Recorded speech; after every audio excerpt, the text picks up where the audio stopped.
안녕하세요. 자, 10장 마지막 강의를 진행을 해보도록 하겠습니다. 자, 사실은 이거 공부하려고 우리가 지금까지 그렇게 많은 거 한 거죠. 10장 제가 총 5번의 시간 내에 걸쳐서 지금 여러분들에게 설명을 드리는데, 자, 앞에서 우리가 공부했던 거는 이제 여기서 우리가 결실을 맺게 됩니다. 자, 들어가서 이야기를 해보도록 하겠습니다. 자, 다중접속 서버를 만드는데 그 방법이라는 것이 참 간단해요. 자, 여러분들 다 보시면은 클라이언트가 서버에 연결 요청을 하죠. 자, 그럼 지금까지 어떤 구현 방식을 가지고 얘기를 해보면은 클라이언트가 일단 서버로 연결 요청을 하면은 그 연결을 갖다가 서버가 수락하고 나서 서버 프로세스가 하나의 프로세스를 지금까지 우리는 생각을 했었잖아요. 이제 그러고 나서 주고받는 겁니다. 데이터, 그죠? 주고받고 뭐 그런 식으로 진행이 돼요. 그런데 이제 역할을 분담하자라는 겁니다. 어떻게 분담을 하냐면, 자, 클라이언트가 연결 요청을 해요. 자, 그 연결 요청을 갖다가 서버 프로세스가 받아서, 자, 이제 뭘 합니까? 소켓을 생성을 하죠. 그럼 그 소켓을 가지고 서버 프로세스가 지가 데이터 주고받고 하는 게 아니라 얼른 자식 프로세스를 만들어요.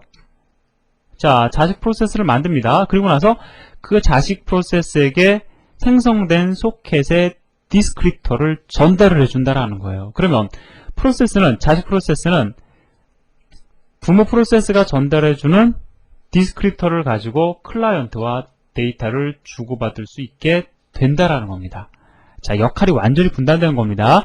자, 그래서 서버는 연결 요청을 수락하고 어디까지 합니까? 소켓을 생성하는 것까지 해줘요. 자, 그럼 소켓이 생성이 되죠? 소켓 생성될 때 부모 프로세스는 무엇을 받습니까? 이 프로세스는 뭘 받죠? 소켓의 파일 디스크립터, 소켓의 디스크립터를 받잖아요.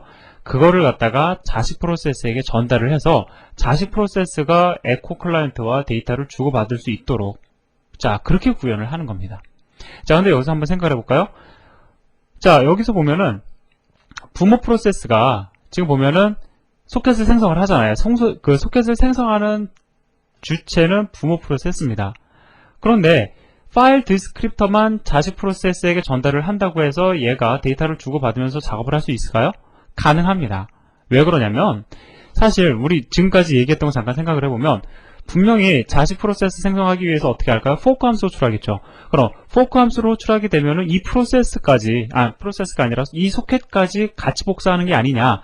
소켓은 복사가 안 이루어져요. 왜냐면은 이 소켓이라는 대상은 누가 관리를 하냐면은 운영체제가 관리를 해주는 대상입니다. 자, 따라서 이 프로세스가 예를 들어서 지금 이 하나의 프로세스가 자기가 소켓을 생성을 했다라고 해가지고 그 소켓의 주인이 얘가 되는 게 아니라, 프로세스가 주인이 되는 게 아니라 운영체제가 주인이 되는 거다라는 거예요. 그래서 운영체제가 가지고 있는 대상이기 때문에 포크 함수 호출했다라고 해가지고 소켓이 하나 더 혹시 생성되는 것이 아니냐? 소켓은 하나 더 생성 안 됩니다. 근데 하나 더 생성되는 거 있어요. 뭐가 있죠? 소켓 생성될 때 뭐가 리턴됩니까? 그 소켓에 접근할 수 있는 파일 디스크립터 리턴되죠. 이거는 이 프로세스 거예요. 리턴 받은 겁니다. 이거는 복사가 됩니다. 근데 소켓 자체는 복사가 안 된다라는 거예요. 자, 그래서 이거 이제 순서를 보면 클라이언트가 연결 요청을 하면은 부모 프로세스는 일단 소켓을 생성을 하죠. 근데 이제 그 소켓을 생성을 해가지고 자식 프로세스에게 전달을 해줍니다. 자, 그래서 그 자식 프로세스가 데이터를 주고받는 방식, 자, 계속 진행이 되고 있어요. 그러는 와중에 또다시 클라이언트가 또 연결 요청을 합니다. 그럼 어떻게 되죠? 자식 프로세스가 이 클라이언트와 데이터를 주고받고 있으니까 부모 프로세스는 또 연결 요청을 받아서 소켓 생성할 수 있다고요. 그리고 나서 또 다른 자식 프로세스를 생성을 해서 얘에게 파일 디스크립터를 전달을 해서 에코 클라이언트와 데이터를 주고받는 형식으로 이루어집니다. 뭐 간단해요. 그렇지 어렵지 않죠. 자, 그럼 소스 코드를 보고 한번 얘기를 해보도록 하겠습니다. 자, 클라이언트 코드는 안 바뀝니다. 지금 보시면 여기서 얘기하고 있는 게 뭐냐면은, 자, 서버를 갖다가 하나 실행을 시켰고요. 얘는 서버예요. 그 다음에 동시에 두 개의 클라이언트가 접속을 해서 데이터를 주고받는 모델을 지금 설명하고 있는 겁니다. 소스 코드 보니까 아주 간단합니다. 자, 보시면 여기는 일반적인 순서고요. 뭐 여기 보면 이제 좀비 프로세스 소멸시키는 코드들도 다 있어요. 잘 구현이 되어 있습니다. 자, 그거는 제가 추가적으로 또 설명 안 드리고, 자, 여기서 보시면은, 자, 이 while 루프를 돌면서 부모 프로세스가 무엇을 하냐면 클라이언트의 연결 요청을 수락해주고 있습니다. 자, 일단 accept 함수 호출하면 어떻게 되죠? 연결 요청을 수락을 하는 거죠. 소켓을 생성을 합니다. 그리고 나서 뭐래요? 빨리 자식 프로세스 만들어서 걔가 데이터 주고받을 수 있도록 해줘야 되잖아요. 그래서 바로 fork 함수를 호출하고 있어요. 자, 그리고 fork 함수 호출되고 나서 부모 프로세스라면, 즉 0 이상 출력이 됐다는 건 뭡니까? 리턴 값이 0 이상이다라는 것은 부모 프로세스라는 얘기가 되죠. 자, 만약에 부모 프로세스라면은 뭐라고 있냐면 연결 생성이라는 메시지를 찍고 나서 continue 뭐라고 있습니까? 또다시 while문의 시작으로 와서 다른 클라이언트의 연결 요청을 수락하겠다라는 거예요. 즉 부모 프로세스는 뭐랍니까? 계속적으로 연결 요청만을 받아주게끔 구현이 되어 있어요. 자, 여기 근데 좀 중요한 게 뭐냐면 close라는 함수로 수하고 있는데 이건 제가 좀 이따 설명을 드릴게요. 자, 그 다음에 이제 그럼 부모 프로세스라면은 이제 얘기를 했어요. 만약에 자식 프로세스라면 어떻게 됩니까? 자, 이거 보면 우리 흔히 많이 보던 거잖아요. 뭡니까? 에코 서버의 일반적인 루틴이죠. 그거를 실행을 하겠다라는 거예요.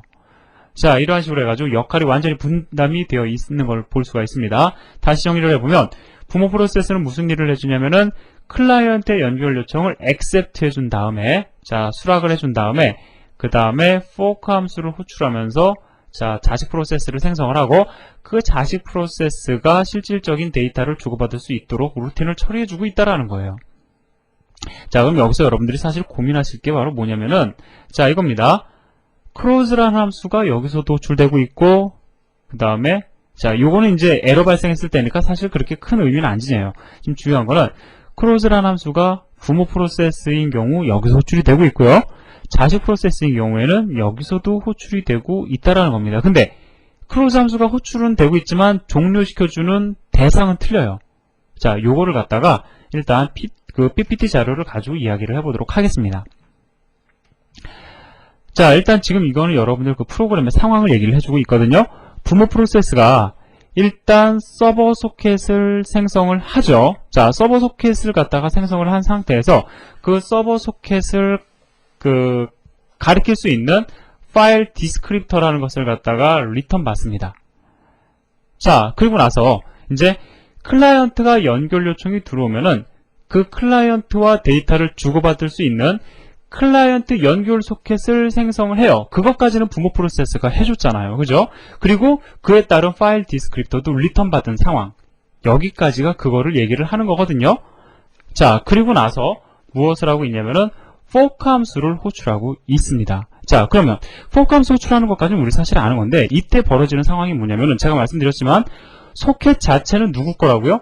프로세스 게 아니라 소유가 누구 거냐면 운영체제 겁니다. 커널 거예요. 그래서 fork라는 함수가 호출됐다라고 해서 서버 소켓, 클라이언트 연결 소켓 이것까지 같이 복사가 이루어지는 것이 아니라 실제 복사가 이루어지는 건 뭐냐면 서버 소켓 생성했을 때 리턴 받은 소켓의 디스크립터, 클라이언트 소켓 생성했을 때 리턴되는 그 소켓의 디스크립터 값이 복사가 되더라라는 거예요. 자, 그럼 어떻게 됩니까? 소켓은 하나인데 이 소켓에 접근할 수 있는 디스크립터는 총 몇 개가 돼요? 부모 프로세스가 하나 가지고 있고 자식 프로세스도 하나 갖게 되는 거죠. 자, 그 다음에 클라이언트 연결 소켓에 대한 것도 마찬가지예요. 어떻게 됩니까? 부모 프로세스도 그 디스크립터를 하나 가지고 있게 되고 그것을 복사한 자식 프로세스도 하나 가지고 있게 되는 거죠. 자, 이 상황에서 아까 전에 우리가 봤던 프로그램 잠깐 코드 다시 보시면 자, 여기서 보면 어떻게 됩니까? 부모 프로세스인 경우에는 자식 프로세스 클라이언트 연결 소켓을 종료해주고 있죠. 그 다음에 자식 프로세스인 경우에는 서버 소켓의 프로세스를 종료해주고 있습니다. 이게 그림상으로 나타나면 이렇게 돼요. 자, 이겁니다. 이걸 종료시켜주고 있는 거고 이걸 종료시켜주고 있다라는 겁니다. 그럼 이거 왜 해주느냐? 그 다음에 걱정해 볼 필요가 있죠. 이거 종료하면 혹시 얘네들 그냥 종료되는 거 아니냐? 그렇지 않습니다. 왜 그러냐면 여기서 얘기하는 것처럼 하나의 소켓, 어떤 특징이 있냐면 내지는 파일이죠. 에 대한 디스크립터가 둘 이상 존재하는 경우에 모든 파일 디스크립터가 종료돼야지만이 해당 소켓 내지는 파일이 종료된다라는 거예요. 즉, 지금 이 그림상에서 보면은 서버 소켓이 존재하죠. 그럼 서버 소켓에 대한 파일 디스크립터가 몇 개입니까? 2개 있어요. 부모 프로세스 가지고 있고 자식 프로세스 가지고 있습니다. 이 경우에는 이 2개의 파일 디스크립터가 다 종료가 되어야지만이 실질적인 서버 소켓이 종료되더라라는 거예요. 그러면 이 구조를 가지고 있다라고 가정을 해봅시다. 나중에 자식 프로세스가 이제 클라이언트와 데이터 주고받는 거 다 끝났어요. 그냥 이대로 그냥 뒀다고 가정을 해보자고요. 그러면 자식 프로세스가 클라이언트 연결 소켓을 가지고 데이터를 주고받다가 이제 그게 끝났습니다. 그럼 이제 이걸 소멸시키려고 해서 이거를 크로즈 시켰습니다. 그럼 얘 소멸되나요? 소멸 안 돼요. 왜? 부모 프로세스가 아직도 여전히 파일 디스크리터를 하나 가지고 있기 때문에 소멸 안 된다라는 겁니다. 자, 그러니까 프로그램상에서 여간 이 조절하는 게 어렵겠죠? 그렇기 때문에 아예 나중에 자식 프로세스가 원하는 시점에 얼마든지 종료를 시켜줄 수 있게끔 하기 위해서 부모 프로세스는 사실 필요한 게 뭡니까? 서버 소켓에 대한 파일 디스크리터죠. 이걸 제외한 클라이언트 연결 소켓에 대한 파일 디스크리터는 미리 종료를 시켜주는 겁니다. 또 마찬가지로 자식 프로세스는 뭐가 필요가 없어요? 서버 소켓 필요 없잖아요. 그죠? 그렇기 때문에 부모 프로세스가 나중에 서버 소켓을 종료시켰을 때 완전 종료가 이루어질 수 있도록 그 자식 프로세스가 지니고 있는 그 서버 소켓에 대한 파일 디스크립터는 미리 종료를 시켜주는 겁니다.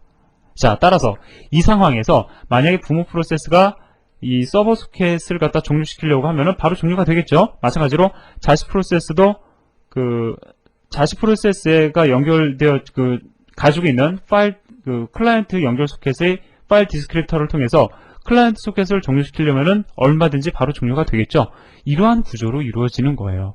그래서 이러한 내용이 사실 뒤에 가면 다시 설명이 한번 되는데 여러분들은 간단히 여기까지만 이해를 하시면 지금은 충분합니다. 자, 그래서 이제 설명이 다 됐고요.